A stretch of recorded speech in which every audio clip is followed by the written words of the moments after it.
যারা যারা এই জায়গায় বসে এই আইনগুলো পাশ করছে, আদেও এই এরা অরিজিনাল ভারতীয় কিনা সেটাও যদি সার্চিং করা হয়, আমার মনে হয় এরাও ভারতের বাইরের লোক বলে মনে হয়।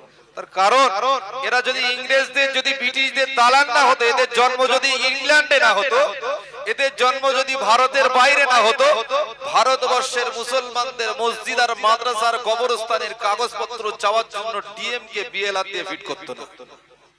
এরা সেই অমুসলিম জাতি, এরা সেই নাস্তিকতা, নাস্তিক্যবাদী যারা এই ভারতীয় মুসলিমদের যে সংবিধান রয়েছে, এই সমস্ত সংবিধানকে যারা লুণ্ঠন করে ভারতবর্ষকে পরিশেষ করবার জন্য যারা চক্রান্ত করেছে, আজ ভারতবর্ষের মুসলমান যাদের জাহানে এক ফোঁটা রক্ত আছে, ইমানের রক্ত যে মুসলমানের গায়ে ভিতরে থাকবে, সেই মুসলমানের ইমানের দায়িত্ব হলো এই সমস্ত শুধু ওয়াকফ নয়, ভারতের সংবিধানকে যে প্রতিরোধ করতে চেয়েছে নমরুদের সরকার, যে দাজ্জাল সরকার ভারতের মসনদে বসে ভারতবর্ষের মুসলমানদের একটা গোষ্ঠী বা একটা জাতিকে যারা ধ্বংস করবার জন্য আইন তৈরি করে মুসলমানদেরকে চক্রান্ত করে মুসলমানকে শেষ করবার জন্য যে চেষ্টা করছে, এই মুসলমান খালিদ বিন ওয়ালিদের উত্তরসূরি মুসলমান, জোরে বলুন সুবহানাল্লাহ।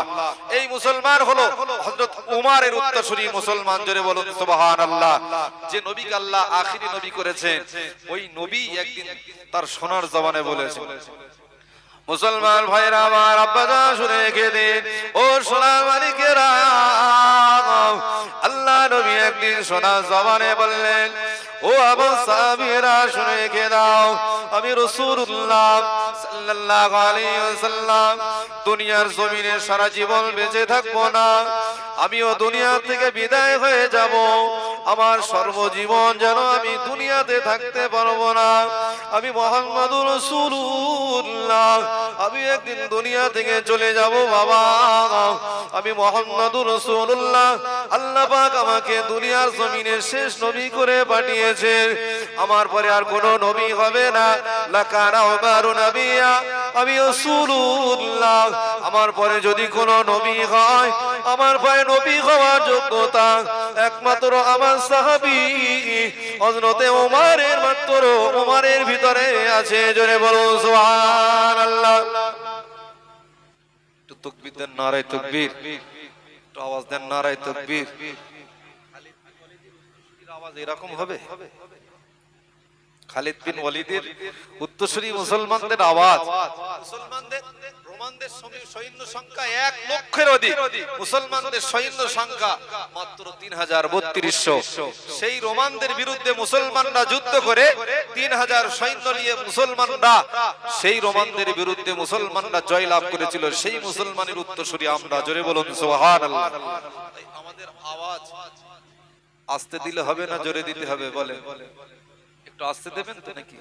বেশি জোরে দিলে গলা ভেঙে যাবে, আবার বলা যায় না, আমাদের এই গলায় অনেক কাজ থাকে, সকালে উঠে অনেক ঝগড়া ঝামেলা ঝঞ্ঝাট, বিভিন্ন মানুষের বিভিন্ন কথা বলতে হয়, তো ওই জন্য আর এই গলা সব জায়গায় আবার ব্যবহার করাও ঠিক নয়, তাই একটু সাবধানে ব্যবহার করা ভালো। এখানে চিল্লে তাকবীর দিয়ে সুবহানাল্লাহ বলে খুব একটা কিছু লাভ হবে না, ওই জন্য আমরা সবাই ভাবি যে এখানে বসে চিল্লে লাভটাপ নেই, যা চিল্লাবো রাস্তায় বন্ধু বান্ধব একসঙ্গে আনন্দ ফুর্তি করবার সময় করলে আমাদের অসুবিধা নাই। যাই হোক, এই উমরের তালি রাসূল পাক সাল্লাল্লাহু আলাইহি ওয়াসাল্লাম যেদিন এই ঘোষণাটা দিয়েছিলেন যে আমার পরে কোনো নবী আসবে না, যদি নবী হওয়ার যোগ্যতা কারোর ভিতরে থাকে তিনি হলেন হযরতে ওমর, জোরে বলুন সুবহানাল্লাহ। আমি এই কথাটা বলতে চেয়েছি একটাই কারণে, রাসূল পাক সাল্লাল্লাহু আলাইহি ওয়াসাল্লাম সাহাবীদের ভিতরে ওমরকে নির্বাচন করেছেন, যে ওমরকে অর্ধ পৃথিবীর বাদশাহী আল্লাহ পৃথিবীতে দান করেছিলেন, জোরে বলুন সুবহানাল্লাহ।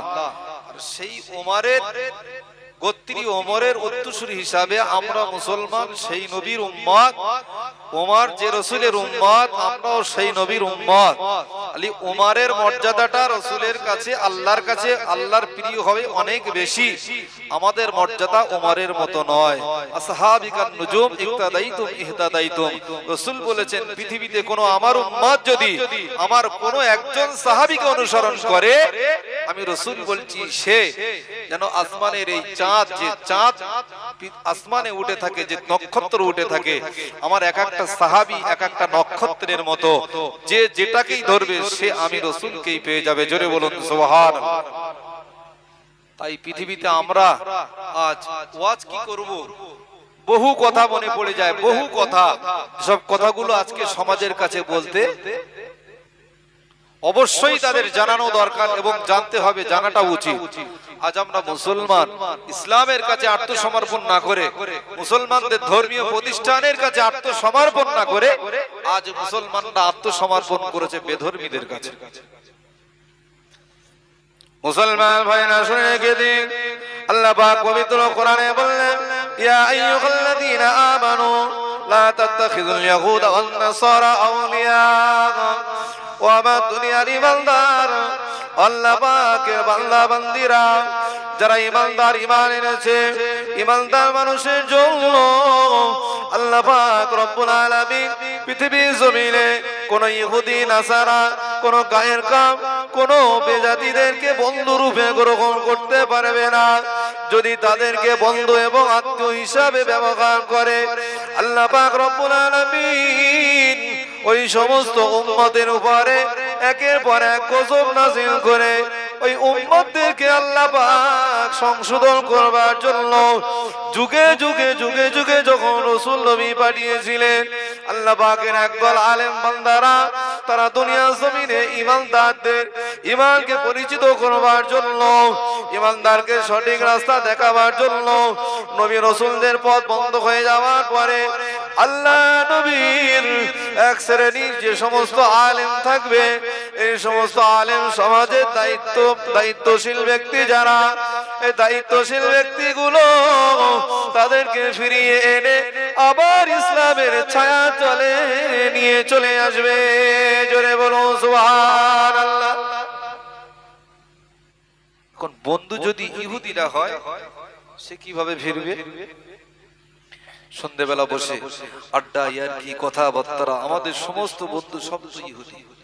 আমাদের ঘরের ছেলেরা যে প্যান্টগুলো, যে জামাগুলো পরে, কোন মুসলমানের পোশাক হতে পারে? ওগুলো কোন মুসলমানের পোশাক? ওগুলো আজকে যাদেরকে আমরা নির্বাচন করে, যাদেরকে আমরা নেতা ভাবি, নবী মুহাম্মদুর রাসূলুল্লাহকে যারা নেতা না ভেবে ওই নবী মুহাম্মদুর রাসূলুল্লাহর জায়গায় আমার এই সমাজ, আমাদের এই সমস্ত দায়িত্বশীল ব্যক্তি যারা, সমাজের যারা নেতা, এরা ভাবছে মুহাম্মদুর রাসূলুল্লাহ ১৫০০ বছর আগের নেতা, এখন আর মেনে লাভ নেই। এখন মানতে গেলে নতুন নতুন কত সুপারস্টার, কত পাওয়ারফুল, কত নেতা রয়েছে। যে সমস্ত নেতা, অভিনেতা, অভিনেত্রী যারা, তাদেরকে যদি আমরা একটু অনুসরণ করি, আমরা অনুসরণ করতে পারলে হয়তো আমাদের এরাই বাঁচাতে পারে।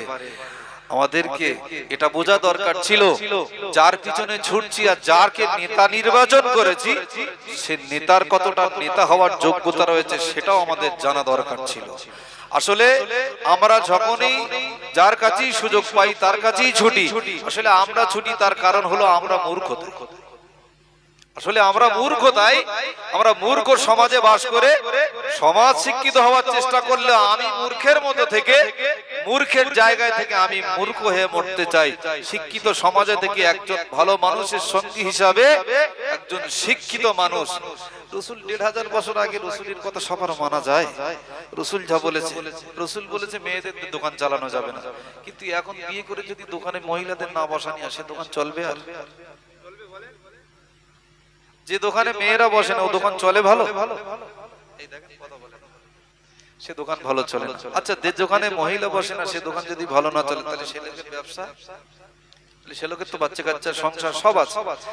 সব কিছু পৃথিবীতে আল্লাহ রুজি দেবেন প্রত্যেকটা মানুষের।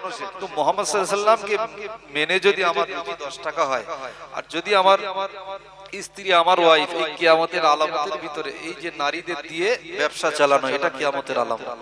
এই নারীদের দিয়ে ব্যবসা চালানো যদি 10 টাকা উপার্জন হয়, আমরা এক শ্রেণীর জাতি, এই মুসলমানদের ভিতরে এক শ্রেণীর মানুষ, আমরা তারা ভাবি যে আমি বসে 10 টাকা বিক্রি হয়, আমার এই বাড়ির বউটা বসে যদি 20 টাকা হয়, অন্তত পক্ষে সেটা আমার ব্যবসার জন্য একটু লাভ, সেটাই হোক, অন্তত আমার একটু বেঁচে থাকতে, আমার সংসার চালাতে একটু সুবিধা হোক, এটাই আমাদের জন্য ভালো।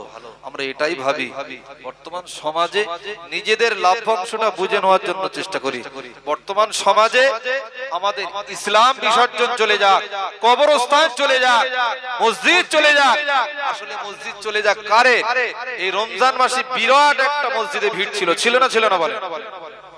রমজান মাসের মুসল্লি এখন জনসাধারণ, রমজান মাসে যারা নামাজ পড়তে গিয়েছিল তারা এলাকায় বাস করে না করে না? রমজান মাসে যারা নামাজ পড়তে গিয়েছিল ওরা পালপাড়ায় থাকে, সর্দার পাড়ায় থাকে, থাকে তো এই পাড়ায়, মুসলিম পাড়ায় থাকে। তাহলে যদি তারা রমজান শরীফের মাসে তাদের এই সময়টা নামাজ পড়বার জন্য সুযোগ সুবিধা সময় বার করে মসজিদে ইমামের পিছনে নামাজ পড়া, তার জন্য যদি সুযোগ হয়, রমজান মাসের পরে ঈদ হয়ে যাওয়ার পরে সেই ব্যক্তির কাছে নামাজ পড়ার জন্য সময় সুযোগ হচ্ছে না, মানে সে নবীকে ভালোবাসে, তাহলে নবীর প্রতি সম্পূর্ণ ঈমান আনতে পারে। নবীর কিছু সাহাবী ছিলেন, সেই সমস্ত সাহাবীরা নিজেদের সবকিছু পরিত্যাগ করে আমার ইসলামের জন্য নিজেদের জীবনকে কোরবান করে দিয়েছেন। আজ ভারতবর্ষের মুসলমান আমরা বাঁচতে চেষ্টা করছি কিভাবে? আমরা নিজস্ব তালে, নিজেদের কাজে, নিজেদের ব্যবসা বাঁচিয়ে ও মসজিদ মাদ্রাসা বাঁচানোর জন্য ও হুজুররা যা পারে করে। আমরা নামাজ পড়তে যাই, একটা দায়িত্ব বিহাজাল ইমাম, হুজুর যা করবে তাই।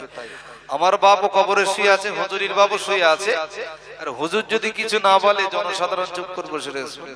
হুজুর মার খাচ্ছে তা আমিও মার খাই, যাই হোক অসুবিধে নেই, হুজুর যা করে করুক, হুজুর চুপ করে রয়েছে আমি চুপ করে থাকি। হুজুর যদি বোবা হয়ে যায় তাহলে সমাজের আর সমস্ত এই নেতার অনুসারী যারা সবাই বোবা হয়ে যাবে, আর কেউ কথা বলতে পারবে না।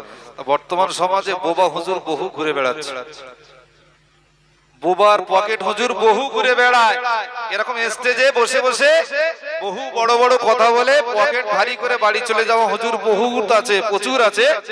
কিন্তু বর্তমান সমাজে ভারতবর্ষের সংবিধানকে লুণ্ঠন করে কবর চলে গেল, মসজিদ চলে গেল, মাদ্রাসা, শিক্ষা প্রতিষ্ঠান, ধর্মীয় প্রতিষ্ঠান চলে গেল, সব চলে গেল। সেই সমস্ত হুজুরের আজ কিন্তু সোশ্যালে কোনো কথাবার্তা, কোনো নখ কিন্তু কিছু নাই।